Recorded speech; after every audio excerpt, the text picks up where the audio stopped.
Okay, welcome guys. We're beginning our CHABURAH in Sefer Devorah. Sefer Devorah is considered one of the classic Sifrei Musar, but really it's a Sefer of Kabbalah, utilizing Kabbalah to elevate our personal behavior. So just first a little bit of the background of the Sefer Devorah. It was published in Venice in 1588, and if you look in the introduction of the Sefer, it was published by an individual, Moshe Basula. Moshe Basula was the publisher. It says, Yismach Moshe b'matana tova. This Sefer was in the possession of the great Ramak, Reish Memayin, Rabbeinu Menachem Azariah of Pano, and he gave it to Moshe Basula to publish it. So let's talk a little bit about how this Sefer ended up in the possession of the Ramak Pano. Think about it. The Ramak lived in Sfas. The Ramak was born in Spain in 1522. He learned from his brother-in-law, Rav Shlomo Alkabetz. Actually, the Rav Shlomo Alkabetz had sent his commentary on Megillas Esther, the Manas Halevi. He sent it to his brother-in-law, the Ramak, as a Mashlach Manos.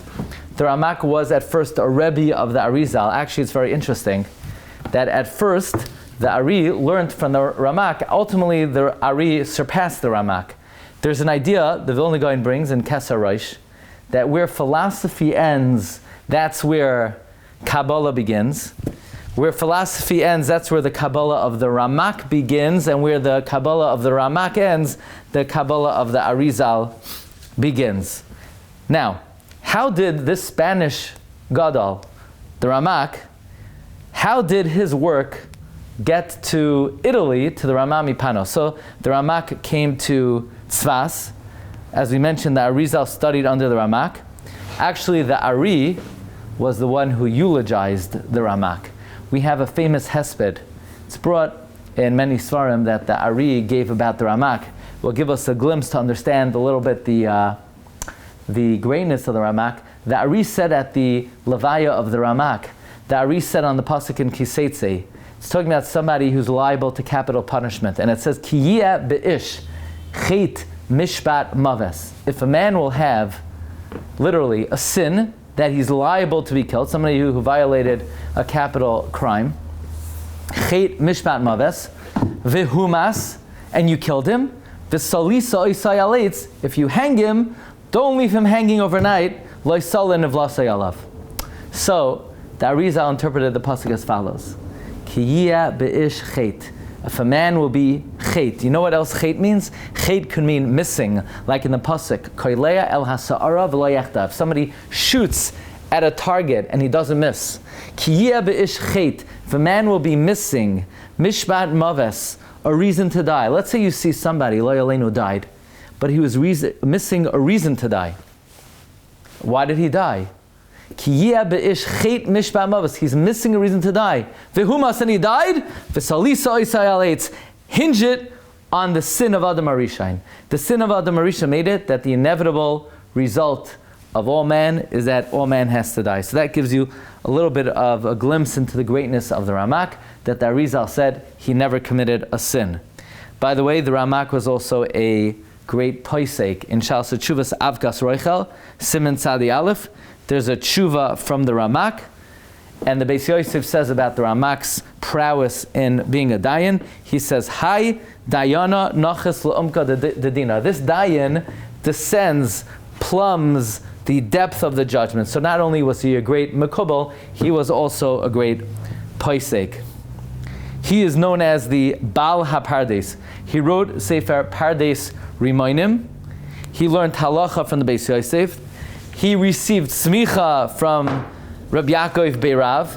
Actually, what's interesting is that the Ramak, this Sefer, Devorah, is one of the Tamarim of Elima Rabasi. He wrote a much larger Sefer, Elima Rabasi. Everybody says, oh, Devorah is what the Ramak wrote. Devorah is one of the 70 Tamarim of Elima Rabasi. Did he write on the Zohar? Yeah. the Ramak wrote a comprehensive commentary on the Zohar. The name of the commentary is Or Yakar. And this, thank you, Shmuel, for bringing that up.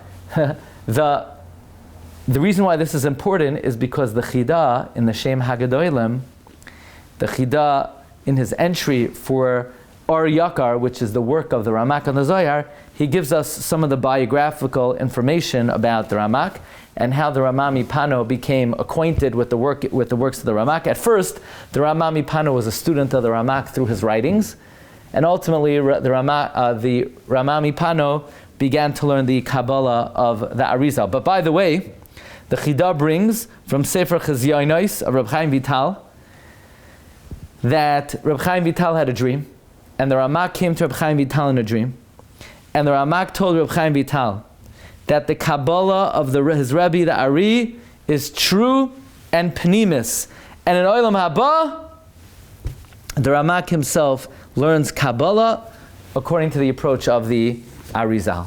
So how did the Rama Mipano become acquainted with the works of the Ramak? So actually the Ramak passed away, and the Almana of the Ramak had his manuscript Or Yakar, and the Chida brings Reb Shloima Shlemiel it's brought in Matzrif L'Chachma that the Rama Mipano paid 1,000 gold coins to the Almana of Reb Moshe Cordovero in order to lend to him the Sefer Or Yakar that the Ramak wrote, aside for the Rama Mipano paying for the publication and the paper of the Svarim.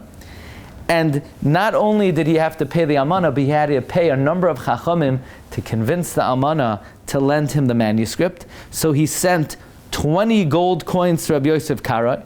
He sent 20 gold coins to Rabbi Shloima Shlemiel, and he sent 10 coins to the Alshach. Apparently the Alshach gave him a good price. He gave him a discount. And that's how the Rama Mipano got many of the manuscripts of the Ramak. Actually, the Beis Yosef himself entrusted the Rama Mipano to publish his work, Beis Yosef. So here we have in the Hakdama of Talmud Devorah, Rav Moshe Basula, the publisher, is thanking the Rama Mipano for helping him get the manuscript of Talmud Devorah. The Gematria of Talmud Devorah is Moshe Kor Devor. And by the way, if you take out the Tuf of Talmud Devorah and you replace it for its equal Shin and Kuf, Tuf is 400, Shin and Kuf is 400. It spells out literally Moshe Kor Devor. Okay, so that is some of the history of the Sefer. It's published in Venice in 1588. The Shla Kadosh says, "Bevadai misharagel b'Sefer hanichbar hazeh." Anyone who frequents the Sefer, or makaimai, one who fulfills it, yesh lai mahalchem bein ha'imdim, he will be able to rise from one level to another. V'zoicha l'chai olam hazeh, he will merit success in this world. U'l'chai olam haba, he will merit success in the world to come as well. So we mentioned it was published by Rav Moshe Basula, who lived in Italy, and his grandfather lived in Sfas. Now, there is an important segula attached to the Sefer Talmud Devorah, that the Makubal, that it is Makubal. We have a tradition from the Sanzarav that someone who learns the Sefer will not be hurt from the Machla Hayidua, the well-known Machla Rahman al-Atzan. And Rav Moshe Halberstam said that he heard from the Satmar Rebbe that this refers also to the Yena Machla, as we say, to the terrible illness of cancer, that this is a protection and a remedy and a healing from this Machla. Now, the Ramak himself, amazingly, had actually Gilui Eliyahu Hanavi. The Shla Kadosh says that, just gentlemen, if you don't mind, we're just recording a shir, thank you.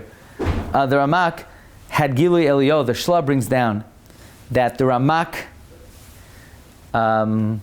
said a tradition that he heard from a Zaken. A Zaken taught him that if somebody has improper kavanos, they should say the pasuk, Eish Tamid Tukad Al HaMizbeach Lo Yisichbeh, and that will save a person from improper kavanos. And just to get a little glimpse of the power of the Sefer, the Alter of Kelm on Erev Yom Kippur 1892 accepted upon himself to learn this Sefer every single day. So let's begin. Let's read what we call the first opening paragraph. Number 1, Ha'adam ra'oi sheyizdam elakainai. It is fitting for a person to be comparable to the Creator. And it's interesting, the Talmud Devorah doesn't say you are chayiv to, but it's fitting, it's yashros, it is proper, it is appropriate. And we're going to see, because if you look like the Creator, then you should really act like the Creator. And the argument is going to be as follows. We know that there's a certain, even in our physical features, we could kiviyachal say that we look like HaKadosh Baruch Hu. You know, in the pasuk we quoted before from Kiseitze, we mentioned that if somebody is liable to a capital punishment and he's hanged, you're not to leave him hanging overnight. The pasuk says, Ki killas Hashem taloi. It's like the king is hanging. Rashi gives a mashal. If the brother of the king, the twin brother of the king, commits a sin and he has to be hanged, you don't want to leave him hanging overnight, because people are going to say that the king himself is hanging.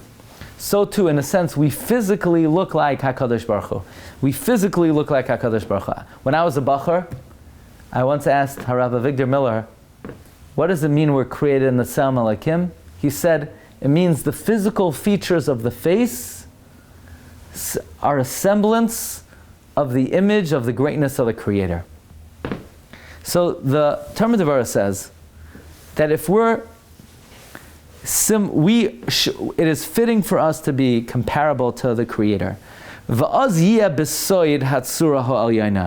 Then we will be the spiritual essence. How do they translate soid? Soid literally means secret, but in this context it means the spiritual essence. Then we will be in the spiritual essence of the image on high. Tselem, his semblance, udmus. We will be comparable to Hashem both in the arrangement of our limbs and in our actions. Because the Talmud Devorah is going to advance the following argument. If we only look like Hashem, but we don't act like Him, then we're a forgery. Because the main feature, the main essence of Hashem are His actions. So if we just look like Him, it's like we're a fraud. It's fraudulent. It's fraudulent to look like someone and act differently. You know, imagine somebody came in completely dressed, lahavdil elf alfei avdol, it's like the President of the United States, like Trump. And he had the hair, he had the tie, he had the whole look, the tan. And if he acts in a different way, it's completely fraudulent. If you want to be able to assume the propriety of looking, so to speak, like the image of Hashem, you have to act like Him, because anyway, Hashem's primary reality is His actions. So if we're only going to look like Him in a superficial way and not like we're not going to follow His actions, it's going to be fraudulent. It's going to be dishonest to the physical makeup that we're in. Harehu machsev hatzura. It's fraudulent to the image we're created in. V'yoimru alav. They will say about a person, tsura na'eh, nice picture, nice image, umasim ku'urim, but disgusting actions. Shaharei ikar hatselem v'hadmus ha'elyim, because the main image and form of God on high, hein pe'ulaisav, are not the way He looks. You know, when we say we're created in the Tselem Elokim, one explanation is that the way the appearance Hashem chose to take when He appeared to Nevi'im. But when we say that Hashem has an image, the main way that we relate to Hashem's reality is through His actions. So if we're only going to say that we look like Hashem but we don't act like Him, we're being fraudulent. It's a scam, so to speak. It's disingenuous. It's dishonest to the physical makeup that we have. What benefit is it that we're created in the image on high? Demus, in the form tavnas evarv, in the image of the limbs, and in action we're not comparable to the Creator. Therefore, lefikach ra'oi sheyizdame el pe'ulais hakeser. It is appropriate that we are comparable to the actions of keser. Keser is the highest of the spheroids, and in the upcoming prakim, Perek Beis, Perek Gimel, all the remaining prakim of Tomer Devorah, he discussed how we can emulate the other spheroids, Chachma, Gvura, Netzach, Yisoid, Malchus, but the 13 midos, the pe'ulos of Keser, are the 13 midos of Rachamim. Now, Keser, maybe we'll explain more next time, is associated with the Shem Ekia. Now, the 13 midos that the Tomer Devorah is going to discuss and speak about are the 13 midos mentioned in Micha. We refer to them when we say Tashlach, Mikel Kamaycha, Noisi Avain V'Avral Pesha. And he's not describing the Yud Gimel midos in Kisisa. They're called the midos Tachtoinos, Hashem Karacham Achanon. The midos that he's speaking about is Shehin Shloish Esrei midos Sharachmim Al Yoinos. These are the 13 midos of mercy on high. Uramuzois beside Hapsukim that are alluded to in the secret of the Psukim. In Micha, Mi Kel Kamaycha is number 1, the first midah. Noisei Avain is number 2. Va'over Al Pesha is number 3. L'she'iris Nachalasai is number 4. L'hechzik La'arapai is number 5. Ki Chafetz Chesedhu is 6. Yashav Yirachmenu is 7. Yichbay Shavay Noseinu is 8. V'sashlich B'mtzulas Yom Kal Chatasam is number 9. Titein MS Liyaakov is 10. Chesed Li'Avraham is 11. Asher Nishpata La'avoseinu is 12. Mimei Kedem is number 13. Imkain, if so, Ra'oi Shetimatzena Boy, it is worthy and appropriate that it be found in us Shloish Esrei Midas Elo, these 13 midas. These 13 midas again are attributed and associated with the highest Sphira, Keser. V'achshav Nefarish Oisen Apulos, now we will explain these actions, Shloish Esrei, the 13, Sharoi Shetiena Boy, that it is fitting that we have in us. Now I just want to point out a very beautiful insight. Rav Asher Weiss once pointed out, we have 2 drashos in Shas regarding emulating Hashem. Number 1, we have Zekeli v'anvehu, Mahu racham afata racham, Mahu chanon afata chanon. Just like He's merciful, you should be merciful. Just like He's gracious, you should be gracious. And then we have a drasha, Mahu Malbesh Arumim, just like He clothes the bear, Mahu Kaiver Mesim, just like He buries the dead. So we have a drasha that says you should emulate His midos, compassion and graciousness, and one drasha that says we should emulate His actions, and both are needed. You have some people, they have wonderful character traits, mercy, compassion, but they don't act upon it. So they're just feelings, but they don't do anything about it. You have other people who, they're askonim, they do, but they don't have the midas, they don't have the beautiful character. We need to emulate Hashem both in our personal midas and in our actions. The Gemara says in Shabbos, what are the 2 most important mitzvahs in the Torah? The Gemara says that children came into the Beis Medrash and they said things that even from the time of Yoshua ben Nun, such things were not said. What did they say? Aleph Beis Gimel Daled. Aleph Beis, Aleph Bina, learn Torah. Gimel Daled, Gimel Dalem, do Chesed. Chavetz Chaim writes, from here we see the 2 most important mitzvahs in the Torah are Aleph Beis, Aleph Bina, learn Torah. Gimel Daled, Gimel Dalem, do Chesed. If these mitzvahs are alluded to in the beginning of the Aleph Beis, these must be the most important mitzvahs in the Torah. So we've once explained that the reason is, the goal in life is to come as close to Hashem as possible. A great way of coming close to Hashem is doing mitzvahs, listening to the command of Hashem. Another greater way to come close to Hashem is not just to listen to Hashem, act like Hashem. Do acts of loving kindness, gmilas chasadim, hachnasas archim, bikor chaylim, Kvuras Mesim, Malbish Arumim. But even greater than emulating Hashem by acting like Him is thinking like Hashem. And that is accomplished by learning Torah. When you learn Torah, you model your mind after the mind of HaKadosh Baruch Hu. So Baruch Hashem, this was a good start and a soft start. And Be'ez Hashem, look forward to delving further into this very important Sefer.